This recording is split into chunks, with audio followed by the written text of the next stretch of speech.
Okay, just continuing from the one I just read. So I'm just posting them on different days. This one's called The Perfect Day. He heard his dad start the pickup.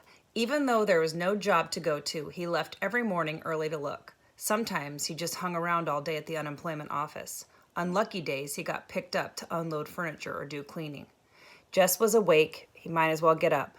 He could milk and feed Miss Jess and get that over with. He pulled on a t-shirt and overalls over the underwear he slept in. "Where are you going?" "Go back to sleep, Maybelle." "I can't. The rain's making too much noise." "Well, get up then." "Why are you so mean to me?" "Will you shut up, Maybelle? You'll have everyone in this whole house woke up with that big mouth of yours." Joyce Ann would have screamed, but Maybelle made a face. "Oh, come on," he said. "I'm just going to milk Miss Bessie. Then maybe we can watch cartoons if we keep the sound real low." Maybelle was as scrawny as Brenda was fat. She stood a moment in the middle of the floor in her underwear, her skin white and goosebumpy. Her eyes were still drooped from sleep, and her pale brown hair stuck up all over her head like a squirrel's nest on a winter branch. "That's got to be the world's ugliest kid," he thought, looking over her with genuine affection. She threw her jeans onto his face. "I'm going to tell Mama." He threw his jeans back at her. "Tell Mama what?" "How you just stand there staring at me when I ain't got no clothes on." Lord, she thought he was enjoying this. "Yeah, well," he said, heading for the door so he wouldn't throw anything else at him. "Pretty girl like you, I can hardly help myself." He could hear her giggling as he crossed the kitchen. The shed was filled with Miss Bessie's familiar smell. He clucked her gently over and set his stool at her flank and the pail beneath her speckled udder. The rain pounded the metal roof of the shed so that the plink of milk in the pail set up a counter-rhythm. If only it would stop raining. He pressed his forehead against Miss Bessie's warm hide. He wondered idly if cows were ever scared. Really scared. He'd seen Miss Jessie jitter away from PT, but that was different. A yapping puppy at your heels is an immediate threat. But the difference between him and Miss Bessie was that when there was no PT in sight, she was perfectly content, sleepily chewing her cud. She wasn't staring down at the old Perkins place, wondering and worrying. She wasn't standing there on her tippy toes while anxiety ate holes through all of her stomachs. He stroked his forehead across the flank and sighed. If there was still water in the creek come summer, he'd ask Leslie to teach him how to swim. "How's that?" he said to himself. "I'll just grab that old terror by the shoulders and shake the daylights out of it. Maybe I'll even learn scuba diving." He shuddered. He may not have been born with guts, but he didn't have to die without them. Hey, maybe he could go down to the medical college and get a gut transplant. "No, Doc, I got me a perfectly good heart. What I need is a gut transplant. How about it?" He smiled. He'd have to tell Leslie about him wanting to get a gut transplant. It was the kind of nonsense she'd appreciate. Of course, he broke the rhythm of the milking long enough to shove his hair out of his face. "Of course, what I really need is a brain transplant." "I know, Leslie. I know she's not going to bite my head off or make fun of me if I say I don't want to go across till the creek's down. All I got to do is say, 'Leslie, I don't want to go over there today.' Just like that. Easy as pie. 'Leslie, I don't want to go over there today.' How come? How come? Because I called you 3 times already." Maybelle was imitating Ellie's prissest manner. "Called me for what?" "Some lady wants you on the telephone. I had to get dressed to come get you." He never got phone calls. Leslie had called him exactly once, and Brenda had gone into such a song and dance with her about just getting a phone call from his sweetheart that Leslie had decided it was simpler to just come to the house and get him when she wanted to talk. "It sounds kind of like Miss Edmonds." And it was Miss Edmonds. "Jess?" Her voice flowed through the receiver. "This is miserable weather, isn't it?" "Yes'm." He was scared to say more for fear she'd hear the shake. "Well, I was thinking of driving down to Washington. Maybe go to the Smithsonian or the National Gallery. How'd you like to keep me company?" He broke out in a cold sweat. "Jess?" He licked his lips and shoved his hair off his face. "Jess, are you still there?" "Yes'm." He tried to get a deep breath so he could keep talking. "Well, would you like to go with me?" Lord. "Yes'm." "Do you need to get permission?" she asked gently. Yes'm."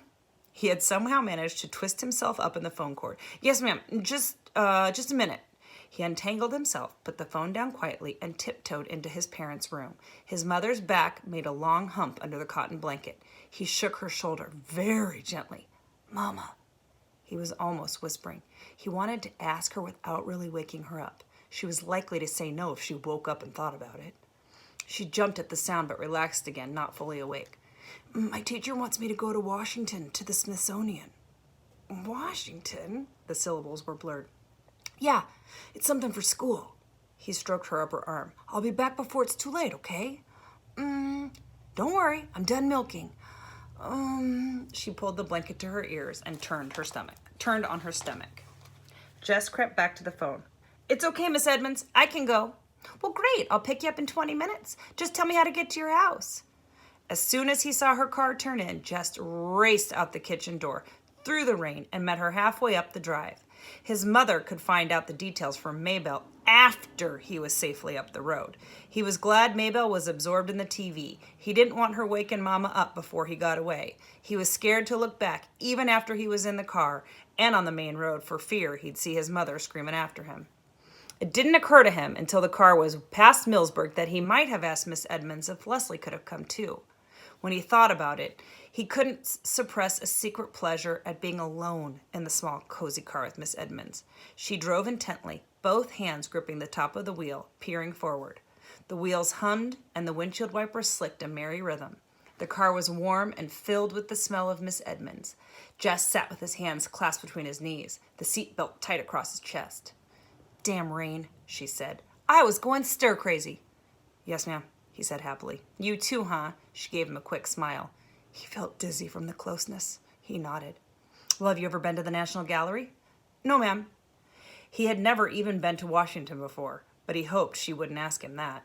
She smiled at him again. "Is this your first trip to an art gallery?" "Yes, ma'am." "Great," she said. "My life has been worthwhile after all." He didn't understand her, but he didn't care. He knew she was happy to be with him, and that was all he needed to know. And here's a picture of Miss Edmonds.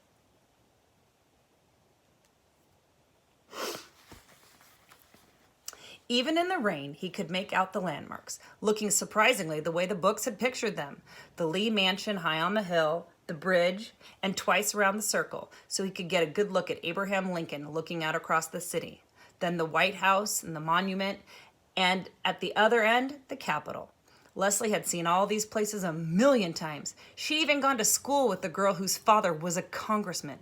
He thought he might tell Miss Edmonds later that Leslie was a personal friend of a real congressman. Miss Edmonds had always liked Leslie. Entering the gallery was like stepping inside the pine grove. The huge vaulted marble, the cool splash of the fountain, and the green growings all around. 2 little children had pulled away from their mothers and were running about, screaming at each other.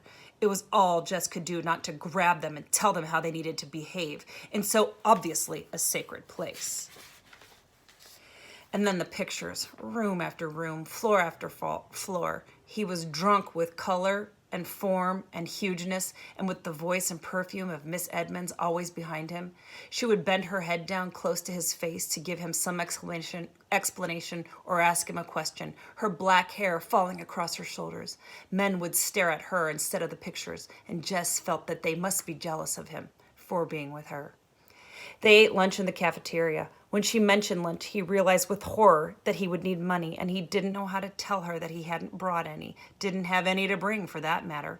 But before he had time to figure anything out, she said, "Now, I'm not going to have any argument about who's paying. I am a liberated woman, Jess Aarons. When I invite a man out, I pay." He tried to think of some way to protest without ending up with the bill, but couldn't, and found himself getting a $3 meal, which was far more than he had meant to have her spend on him. Tomorrow he would check out with Leslie and see how he should have handled this. After lunch, they trotted through the drizzle to the Smithsonian to see the dinosaurs and the Indians. There they came upon a display case holding a miniature scene of Indians disguised in buffalo skins, scaring a herd of buffalo into stampeding over a cliff to their death, with more Indians waiting below to butcher and skin them. It was a 3-dimensional nightmare version of some of his own drawings. He felt a frightening sense of kinship with it. "Fascinating, isn't it?" Miss Edmonds said, her hair brushing his cheek as she leaned over to look at it. He touched his cheek. "Yes, ma'am," he said, her hair brushing, "Yes, ma'am." To himself he said, I don't think I like it, but he could hardly pull himself away. When they came out of the building, it was into a brilliant spring sunshine. Jess blinked his eyes against the glare and the glisten. Wow, Miss Edmonds said. A miracle! Behold the sun! I was beginning to think she had gone into a cave and vowed never to return, like a Japanese myth. He felt good again. All the way home in the sunshine, Miss Edmonds told funny stories about going to college one year in Japan, where all the boys had been shorter than she, and she hadn't known how to use the toilets. He relaxed. He had so much to tell Leslie and ask her. Didn't matter how angry his mother was. She'd get over it, and it was worth it. This one perfect day of his life was worth anything he had to pay. One dip in the road before the old Perkins place, he said.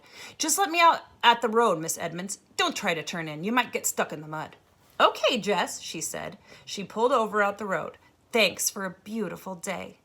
The western sun danced on the windshield, dazzling his eyes. He turned and looked at Miss Edmonds full in the face. No, ma'am. His voice sounded squeaky and strange. He cleared his throat. No, ma'am, thank you. Well, he hated to leave without being able to really thank her, but the words were not coming for him now. Later, of course, they would, when he was lying on his bed or sitting in the castle. Well, he opened the door and got out. See you next Friday. She nodded, smiling. See you. He watched the car go out of sight and then turned and ran with all of his might to the house, the joy jiggling inside him so hard he wouldn't have been surprised if his feet had just taken off from the ground, the way it sometimes did in dreams, and floated him right over the roof. He was all the way into the kitchen before he realized that something was wrong. His dad's pickup had been outside the door, but he hadn't taken it in until he came into the room and found them all sitting there. His parents and the little girls at the kitchen table and Ellie and Brenda on the couch. No one was eating. There was no food on the table. They weren't watching TV. It wasn't even turned on. He stood unmoving for a second while they all stared at him. Suddenly his mother let out a great shuddering sob. Oh my God! Oh my God! She said it over and over, her head down on her arms. His father moved to put his arm around her awkwardly, but he didn't take his eyes off of Jess. I told you he'd just gone off somewhere, Maybelle said quietly and stubbornly, as though she had repeated it often and no one had believed her. He squinted his eyes as though trying to peer down a dark drain pipe. He didn't even know what question to ask them. What? He tried to begin. Brenda's pouting voice broke in. Your girlfriend's dead, and Mama thought you were dead too. And I'm going to stop there.